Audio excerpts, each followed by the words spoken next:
nous allons parler maintenant du Togo, l'Assemblée nationale, une dame au perchoir. C'est une première. La députée Yawa Djigmondi Tchegan de l'Union pour la République a été élue ce mercredi à la tête de l'Assemblée nationale. Inspectrice des impôts, Madame Tchegan, 47 ans, devient la première femme donc, à occuper ce poste. Elle a été élue avec 88 voix sur les 89 députés qui étaient présents à la session d'hier. Madame Tchegan succède à Draman Dramani, également membre de UNIR à la tête de l'Assemblée nationale. Donc, elle avait déjà occupé le poste de premier questeur sous l'ancienne législature.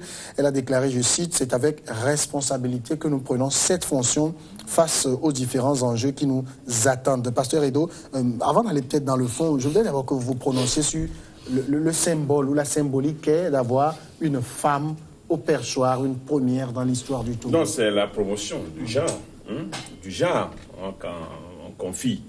C'est rare, hein? C'est rare de voir une femme à la tête de l'Assemblée nationale. Bon, donc, c'est souvent au Rwanda où on voit que les femmes, des fois, dépassent les hommes dans l'Assemblée nationale ou bien dans le gouvernement. Donc, c'est la promotion du genre. C'est le seul élément, qu'on peut retenir dans ce qui a été fait. Donc, une femme à la tête de l'Assemblée nationale, c'est une chose, une très bonne chose. Mais maintenant, sans dire autre chose que ce qui a été fait, c'est vrai que le destin, il y a le destin qui puisse pousser certains choix. Donc, tu crois au destin maintenant? On va pas entrer dans ce débat. On va écouter le pasteur Edo. Le destin est divin, c'est ça, le destin est divin. Pourtant, c'est ce qui est arrivé parce que personne ne voyait la dame venir. Il y avait des noms. Ça dit, on ne la voyait nulle part. Oui. On l'a jamais, dans tous les pronostics, tous les noms qui ont été cités, on n'a pas vu son nom. Donc, Dieu ne voit pas souvent l'apparence. Dieu voit le cœur. C'est ce que je sais. Oui. Donc, c'est ce qui est arrivé. Bon, on peut dire aujourd'hui que c'est avec responsabilité, elle a dit. Vous savez, avec cette Assemblée nationale, je me réserve... Non, on va revenir sur ce débat. Moi, je voudrais qu'on se prononce. Parce que ce qui est curieux quand même, Kofi Kanetom, c'est qu'on porte une femme à la tête de l'Assemblée, mais cette année, contrairement à l'année dernière, il y a moins de femmes.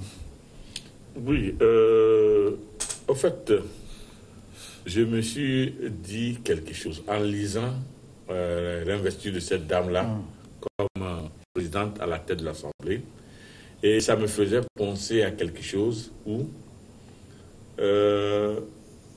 il faudrait que des gens possèdent des capacités, des institutions dans lesquelles ils sont appelés à agir.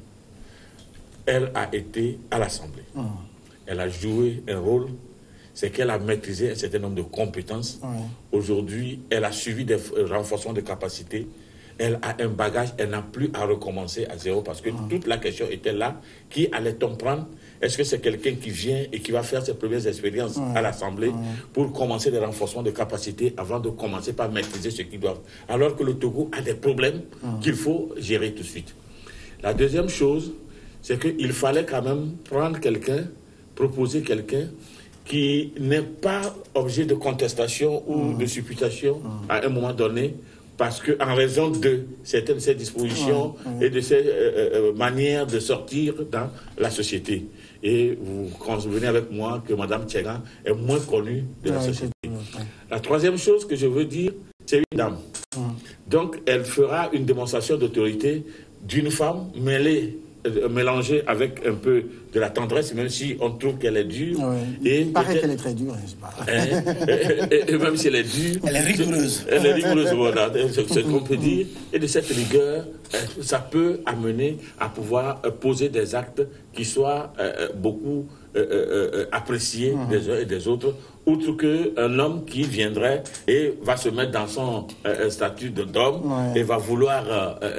elle pourra être flexible à des moments donnés, et surtout que cette assemblée ne sera pas comme les assemblées que nous avons connues, où il y avait des charismatiques qui... non, pas des charismatiques, des... Comment dirais... Des farouches. Des farouches ou... comment je dirais...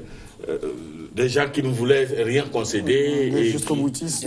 Des radicaux. Des radicaux qui étaient là. Je pense que... Des radicaux, hein?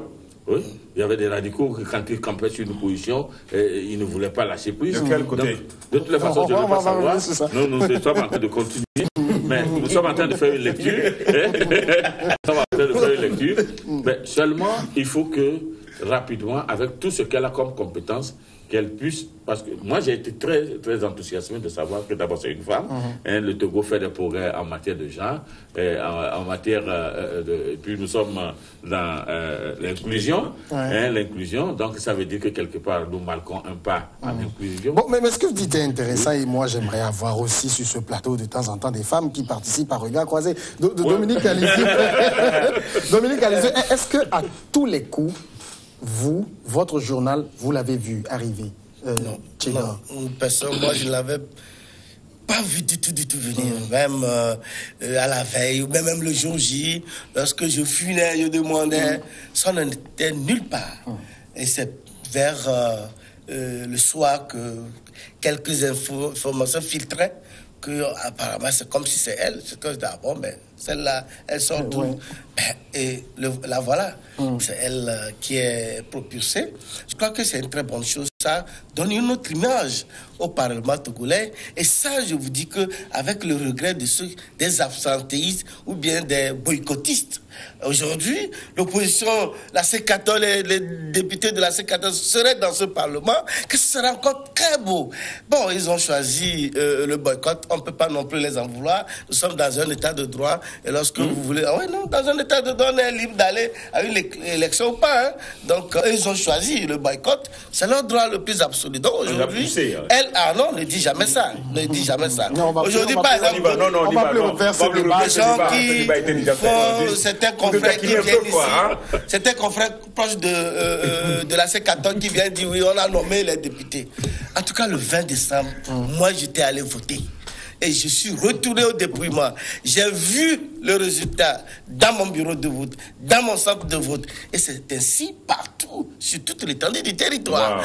Donc les députés, c'est le vrai représentant. Le vrai observateur. Et ils ne sont pas encore, ils ne sont pas seulement représentants des militants de UNIR, hein, même représentants des militants de la C14 également. Parce que ça c'est clair. Lorsque ils vont légiférer, ils vont prendre, ils vont poser des actes, ça va concerner tout le peuple, y compris l'ancien chef de file de l'opposition. Il sera également dedans, même si lui l'a choisi de boycotter. Mais ce que je dis, aujourd'hui, ça devait être une grande leçon pour la C14, pour comprendre que si, en 2002, ils ont commis cette erreur, et plus tard, beaucoup de cadres de l'opposition ont reconnu que c'était une grosse erreur.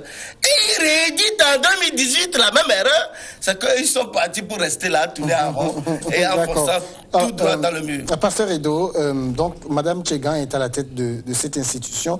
Bon, c'est vrai que le président de l'Assemblée nationale est la deuxième personnalité de l'État. Mais au-delà de ça, on ne sent pas trop son rôle en tant que tel, en dehors de l'institution. Est-ce que vous vous attendez à ce qu'elle impulse un nouveau rayonnement à l'Assemblée aujourd'hui? Non, vous savez, au Togo, ce qu'on voit souvent au Togo et ce qui est visible, c'est le président de la République. C'est tout. Et le président de l'Assemblée nationale qui est là, il n'y a pas de motivation, il n'y a pas d'innovation, il n'y a pas grand-chose. Le Premier ministre non plus, bon, tous reçoivent les instructions. Les initiatives ne sont pas prises d'eux-mêmes, ils sont là. Bon, donc, le rôle à jouer par elle en tant que deuxième personnalité, je ne suis pas en train d'attendre grand chose d'elle, comme par le passé pour les autres présidents du Parlement. Bon, donc, ce qui a retenu, comme on l'a déjà dit, moi, de toutes les façons, cette assemblée n'est pas inclusive parce que on aurait souhaité. Il n'y a pas d'assemblée qui soit. On aurait souhaité. Non, il a dit tout à l'heure. Dominique l'a dit. Il a dit que il aurait souhaité quand même que ces 14 l'opposition soit dans ce Parlement. Bon, donc c'est comment on reconnaît. Ils ne sont pas exclus. On reconnaît. Ils ont choisi de rester à côté. On reconnaît quand même une assemblée. une assemblée sans sans les députés de l'opposition. Bon, rien ne dit que s'ils y allaient, ils seraient élus aussi. Non, mais écoutez, qui sait, pourquoi vous allez dire ça? Je dis rien ne dit ça. C'est des élections, c'est des élections. C'est des élections par rapport aux nominations dont on en parle, par rapport au deal politique qu'il y a eu sur le terrain avec d'autres partis. Voilà, donc ce qu'il y a aujourd'hui, le peuple togolais pourra attendre grand-chose de l'Assemblée nationale. C'est vrai qu'ils vont voter des lois. Ouais. Il y a des réformes qu'il faut faire. Mais de l'autre côté, il y a qu'on la déclare morte, qu'on la déclare finie, il y a une opposition qui est toujours là, qui va jouer son rôle, même si son rôle ne sera pas parlementaire, elle va continuer. Ça sera plus dans la rue maintenant. Elle va continuer. Je n'en sais pas trop parce que je ne suis pas membre de C14. Mais tu as dit que tu marches le 26 novembre. Je n'en sais pas trop. Je ne suis pas membre de C14. Tout ce que je sais, c'est qu'il y a une opposition qui va continuer pas jouer son rôle. Tout ce qu'on aurait souhaité, c'est qu'après le 20 décembre, qu'on puisse nous dire que la crise, elle est sur le point de finir. C'est ce que nous souhaitons, parce que nous souhaitons que la crise togolaise finisse et que réellement, et qu'on s'en tienne aux besoins, aux préoccupations des Togolais, si tel est le cas. Bon vent. D'accord. Dominique, bon vent, on pourra dire. Moi, je ne sais pas où est-ce que mon ami est devant encore la crise. Mais la crise est derrière. Oh non, si c'est marché, si c'est marché, Dominique, je dis, mais attends. Pour les mêmes revendications. Je vous dis que chaque samedi, chaque samedi, s'il vous plaît, pasteur, on écoute. Chaque samedi, à Washington DC, les gens marchent contre Donald Trump. Est-ce que ça l'empêche ça empêche l'État américain de fonctionner? C'est la vitalité de la démocratie au Togo. Quand bien même les gens marchent, ils finissent de marcher, ils rentrent après, ils viennent dire que nous sommes dans une dictature. Mais ça fait rigoler. Parce que vous avez l'opportunité de poser, de marcher et de poser vos revendications. Et puis après, on vous laisse, on vous encadre même.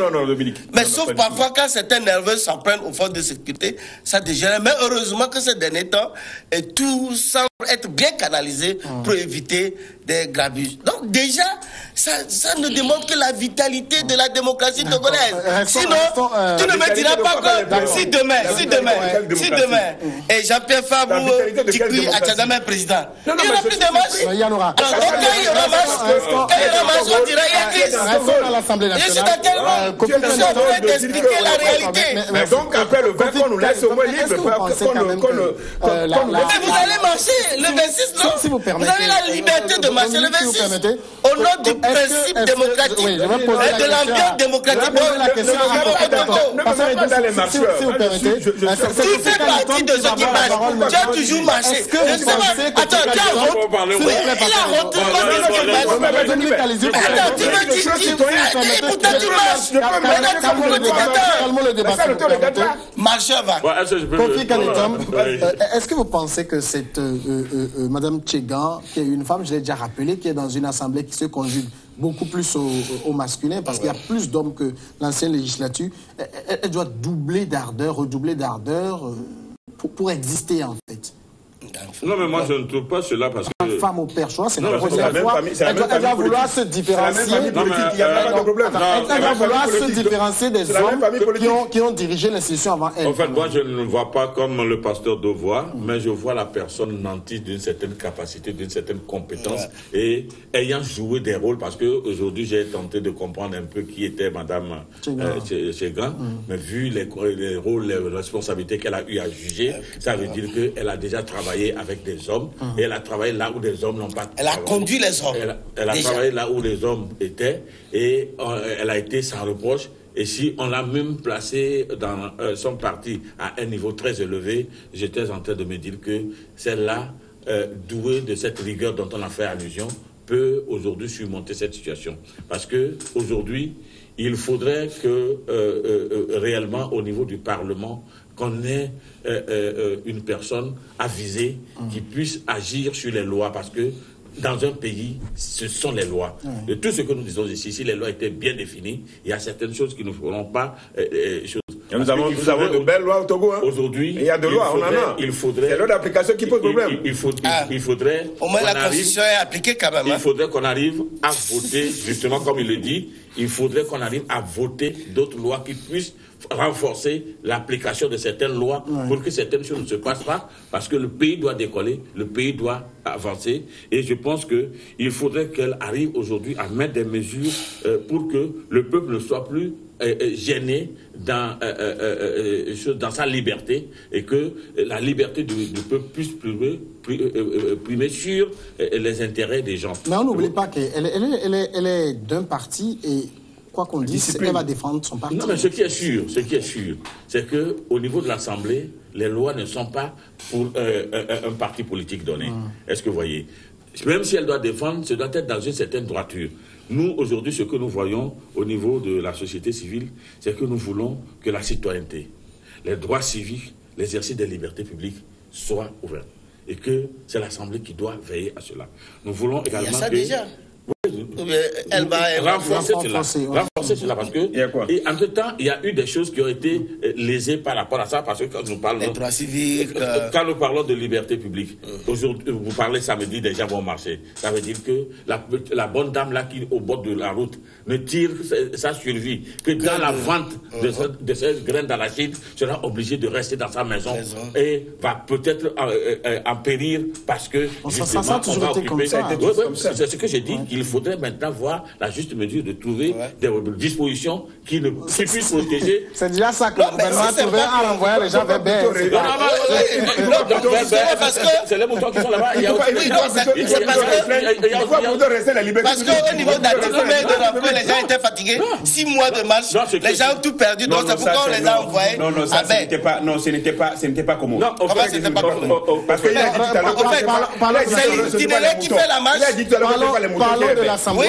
Il y a aussi des hommes là-bas. Mais ils n'ont pas marché aussi là-bas. Vous voulez qu'ils marchent? Non, on ne peut pas interdire. Mais malheureusement, on ne peut pas rester la liberté pour le dire aller marcher. Avant, c'était une marche d'Ati comme un rencontre. Et dès qu'on toujours. 6 mois.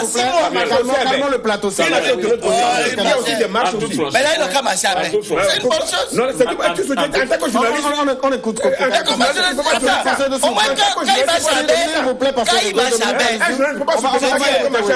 marche avec, c'est Kofi Dizarome qui a la parole. Les politiques, oui. Vous n'avez pas la parole. Les politiques, oui. Quand il marche avec, ça ne peut aucun problème.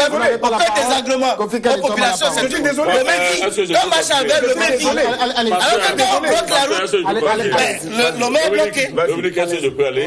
Parce que ce que j'étais en train de dire, c'est que tout ce qui ne peut pas aider au développement est à proscrire. Et vous n'allez pas me dire que depuis que nous avons commencé par vivre les marches, ça a créé ou bien ça a construit un immeuble dans Lomé, ou bien ça a permis d'engranger. Donc faisons les choses selon l'art, faisons les choses normalement. Est-ce que ça a permis d'engranger? Faisons les choses normalement. C'est-à-dire que c'est lorsqu'on est... Ça nuit plutôt. Les entreprises ont fermé. Je suis d'accord. Lui qui a besoin de fidèles nantis pour bien cotiser à l'église et préfère que les gens soient renvoyés dans leur service, c'est ça? Quand ça donne une seule stratégie. La seule stratégie de marché a tellement duré que maintenant...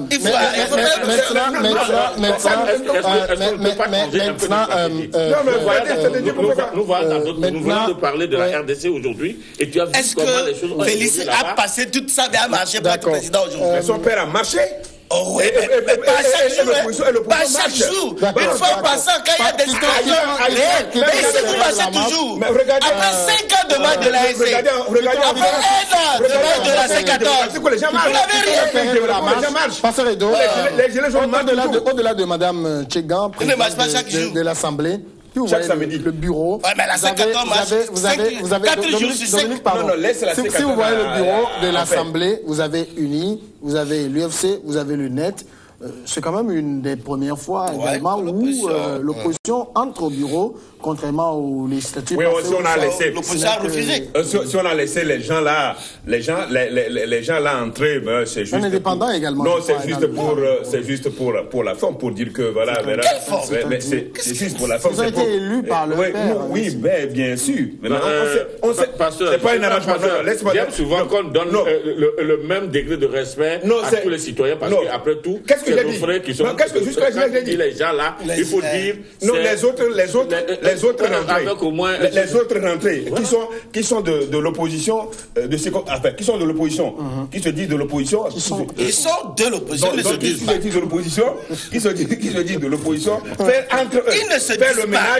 Il ne faut pas embrouiller les téléspectateurs. Ils ont fait le ménage entre eux. C'est quand on se dit comment on se dit opposition. Comment se dit les opposants. Ils ont fait le ménage entre eux. Ils ont fait le ménage entre eux. Ils ont fait le ménage entre eux pour dire que bon, tous les partis de l'opposition sont au bureau. Moi, Pasteur Edo, est-ce qu'il y a un diplôme qui confère le titre d'opposant? Peu m'importe. Il y a une école d'opposants où tu vas à l'école, tu reçois et tu es opposant. Les députés, quelle que soit la législature, n'ont pas apporté grand-chose au peuple. Ceux-ci promettent d'être différents. Si ce n'est pour voter les lois, mais le contrôle de l'exécutif, le contrôle de l'action du gouvernement, ça n'a jamais été. Quand on invite les ministres qui narguent tout le monde. Les ministres vont. Non, c'est quelques rares. Quand tu le dis, c'est comme si tous les ministres refusent d'aller. Ça n'est pas honnête.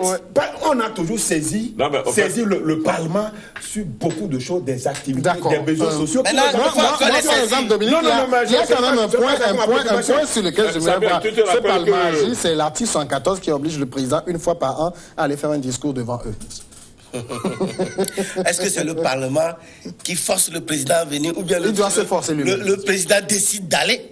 Tu as parlé comme si... Oui, non, c'est dans la Constitution. Tu as parlé comme si c'est le Parlement qui... C'est la nature du Parlement qui peut amener... On lui dit, mais monsieur le président, venez vous expliquer. Non, cette fois-ci, on peut les appeler. Bon, s'ils le font, tant mieux. Est-ce que c'est moi qui ai la parole? J'ai la parole. Vous verrez le chef de l'État parler, faire l'état de la nation de la parole. D'accord, ce serait une bonne chose. Parce que la couleur, là, aujourd'hui, là, il n'y a plus ce que... C'est pas un président qui a peur des gens. Je sais pas. Le président avait peur de Jean-Pierre Fabre, c'est pourquoi il n'est jamais allé. Non, c'est pas ce que j'ai dit. Tu n'as pas vu Jean-Pierre Fabre gambader chez lui? Non, c'est pas ce que j'ai dit. Où il a reçu avec une bonne mallette, tu n'as pas vu ça? Oui, d'accord. Quelle mallette? Ne mens pas, les gens te voient. Non, mais les gens nous suivent. Vous avez dit autre chose, vous étiez en train de dire autre chose. Je ne peux pas dire des choses que tu ne sais pas. C'est quand le président décide d'y aller. Il va y aller. C'est une obligation constitutionnelle. Bon, c'est une obligation. C'est pas qu'il décide. On a l'impression comme s'il faut le supplier. Non, il n'a jamais non plus demandé qu'on le supplie. Mais quand il décidera, il se doit de la respecter en tout cas. Alors là, il est garant de la Constitution. Il faut demander au conseiller de la présidence pour avoir vraiment les vrais motifs de son absence à ce rendez-vous. Là, je n'ai pas fait aucune information à cet effet. Donc, la prochaine fois, invite un des conseillers de la présidence. Je souhaiterais qu'en tant que journaliste, la prochaine parution, tu puisses dire que le chef de l'État... Mais attends, alors si j'ai des informations, parce que tout le monde sait qu'il n'est pas, il ne va pas. Alors moi, je n'invente pas l'information, l'information est déjà là. Maintenant, à Moscou, comme ils disent les raisons, là, je peux faire un bon papier et éclairer le peuple. Kanitom, vous attendez quoi de l'Assemblée en général? Oui, de toute façon, comme je le disais, le Togo doit décoller. Et si le Togo doit décoller, tous les pouvoirs doivent s'exercer au mieux.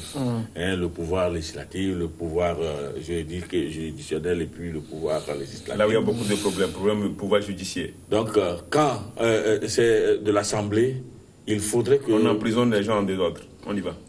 Il faudrait que... C'est pour ça que tu es venu ici. De toute façon, si vous êtes là, c'est que vous n'êtes pas emprisonné à des ordres. C'est qu'on n'emprisonne pas tout le monde. Tu veux dire que nos magistrats, là, ils attrapent les gens.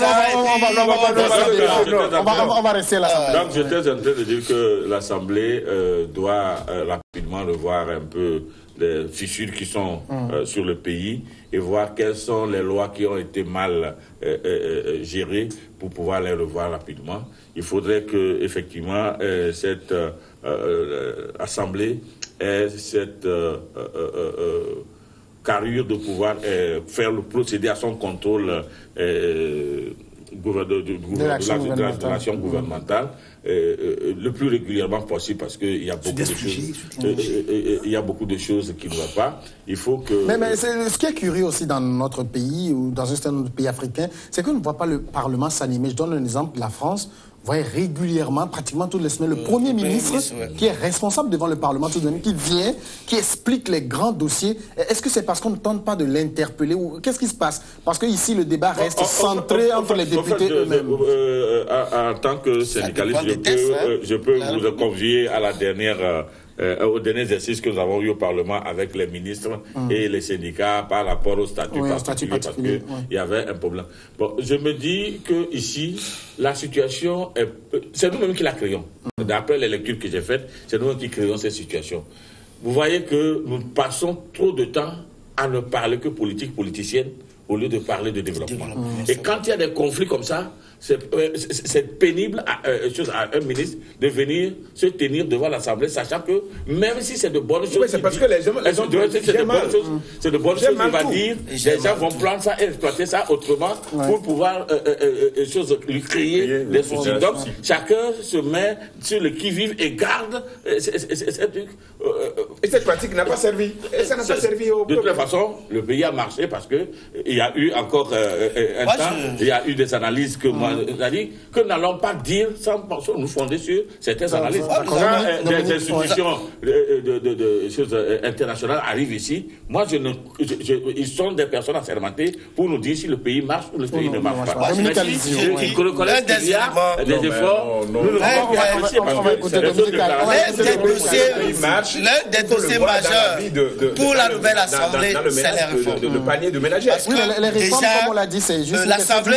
Si c'est fait, c'est fini. Oui, mais ça, c'est très important. Parce que le Parlement sortant a déjà fait un travail, la commission des lois a déjà fait un travail qu'ils ont soumis à la plénière, seulement que les députés de la C14 ont boycotté, sinon leur nom devait être inscrit dans l'histoire du pays, comme quoi ils ont participé aux réformes, mais ils ont refusé. Comme ils boycottent tout pour se servir. Non, pour se servir, pour dire que bon, voilà, on n'a pas fait de réforme. Puisqu'en fait, c'est ça.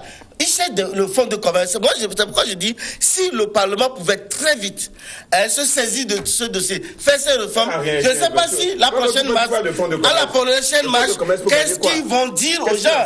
Ils vont dire quoi? On n'a pas fait de réforme, on n'a pas fait de limitation de mandat, on n'a pas fait un mode de scrutin de tout. Je crois qu'il faut vraiment vider très vite ce dossier. Et comme ça, la C14 n'en a plus rien à dire. Comme ça, on revient aux fondamentaux de la Constitution de 92, quand le PNP, et qui était le fer de lance du PNP. Donc je crois que... je suis pessimiste, je suis pessimiste. D'accord. Dans tout ce qui... Ton pessimisme est fondé sur quoi? D'accord. On va quand même suivre de très près. Merci beaucoup, Pasteur Edo. Raison, mais voilà, un Parlement dirigé par une femme dynamique. Il y a moins de 50 ans, elle a pas. Et donc, je dis que quand même, il faut apprécier. Moi, j'attendais à une couleur.